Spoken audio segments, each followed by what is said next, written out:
Hello, babies! Vocês estão prontos para mais história? Essa é um conteúdo de história que não me agrada muito dar essa aula.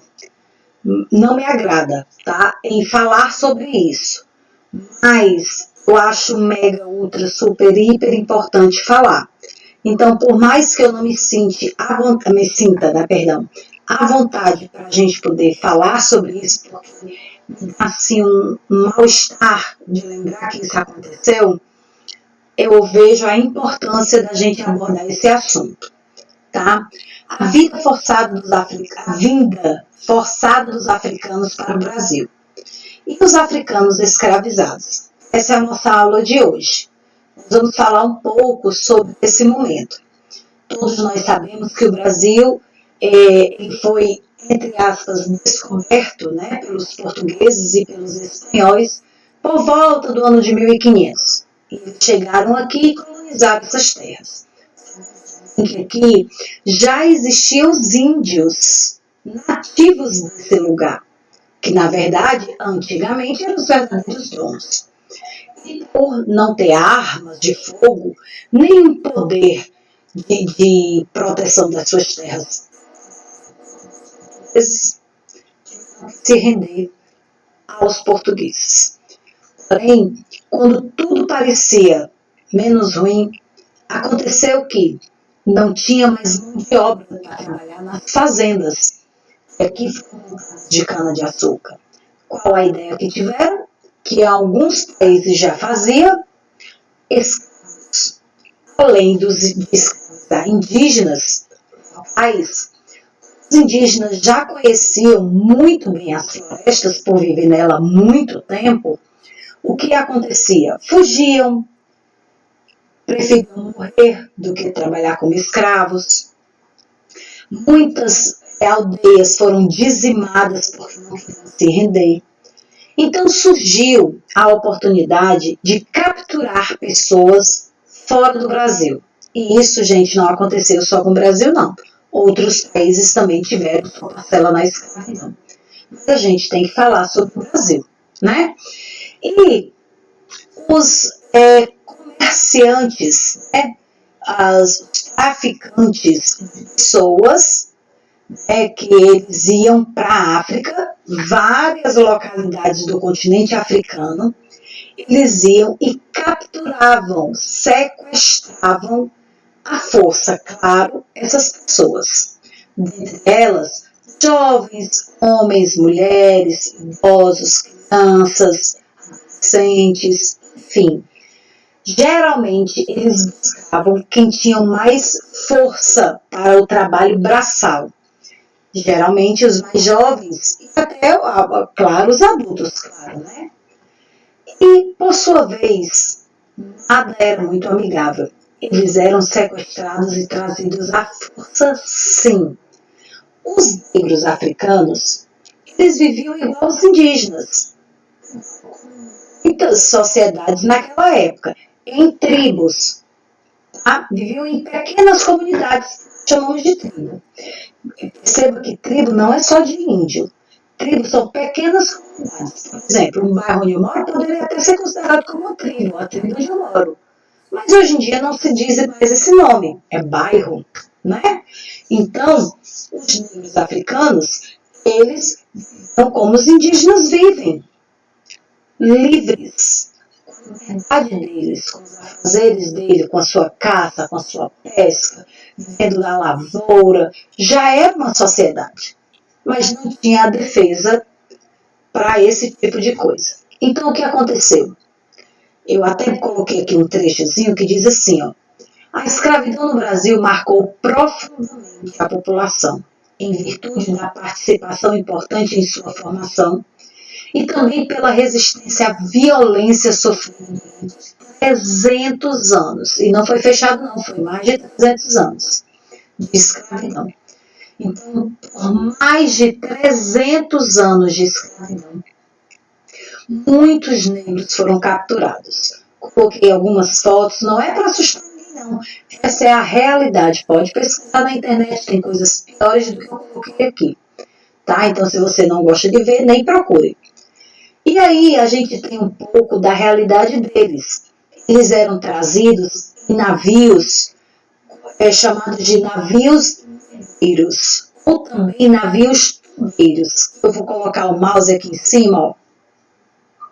Tá vendo? Eles não estão mortos não, gente. Aí é como eles viajavam para não ocupar muito espaço. Para eles ter a maior quantidade de escravos possíveis, de pessoas escravizadas. Ou assim, ó. Olha o mouse. Bem juntinho, agachadinho, certo? No porão, nas partes do navio, onde coubesse gente. Normalmente era tudo encolhidinho, encostadinho no outro. Tirei, como assim? Eles passavam, às vezes, de 2 a 3 meses no mar dessa forma.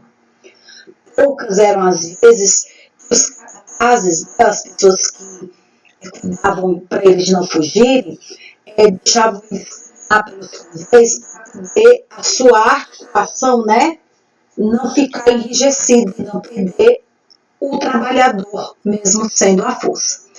Então, assim, foi uma realidade da sociedade brasileira, que a sociedade brasileira viveu, que é muito triste, mas foi existente. E, assim, a gente precisa entender e saber da história. Então, a gente precisa pesquisar, se for preciso, né? Essa é uma das vindas aqui, a questão dos africanos no Brasil. Outra parte muito triste é o seguinte: quando eles chegavam aqui no Brasil, eles, nos portos mesmos, eles eram ajeitados e colocados a leilões. Ou quem já tinha destino certo ia direto para as fazendas de café ou de açúcar, que naquela época era muita fazenda de açúcar, café nem tanto, muita fazenda de cana-de-açúcar para produzir o açúcar que era vendido a peso de ouro. E por que pagar funcionário? Não, melhor era ter escravo naquela época. Então, os fazendeiros encomendavam aos traficantes, né, a essas comerciantes, pessoas, trabalhadores para essas fazendas. Só que eram a força, né, gente? Como é que eles eram tratados? Eu fiz aí 6 perguntas para a gente responder agora, a gente conversando. Como eles eram tratados? Feito bicho. Apanhavam quando não obedeciam, vestiam pouca roupa, como tem aí nessa pintura, certo? Muitos pintores naquela época, eles colocavam seus quadros não como eles imaginavam, e sim como eles viam. Então, muitos vestem dessa forma aí mesmo, tá? Colocados feito animais, assim que eles eram tratados. Roupa, no máximo uma por ano. E olhe lá, comida, a pior que existia. Para onde eles eram levados? Bom, geralmente para grandes depósitos ou para as feiras livres, e os fazendeiros colocar preço. Claro que os mais jovens e mais fortes valiam mais, as mulheres também, porque ajudariam no trabalho doméstico, né? E também na lavoura. As crianças, nem tanto, então muitas delas eram separadas das suas famílias e vendidas separadamente, tá? Os mais velhos, raramente, então sofriam bastante. E a viagem de navio? Gente, era horrível, horrível. Tinha os castigos piores que você pode imaginar na face da terra. Eles faziam. Muitos deles nem sobreviviam de tanto castigo. Outros se suicidavam no alto mar porque achavam melhor morrer do que serem escravos. Eles comiam nas fazendas e até no próprio navio restos. Quanto menos esses fazendeiros, os donos dos navios, gastarem com esses escravos, para eles era o melhor. Direitos, não existia direitos. Eles eram tratados como animais, piores do que animais. Muitos bois e cavalos de fazenda eram melhores tratados do que eles. Essa era a realidade da escravidão no Brasil e no mundo, tá? O que eram os pombos?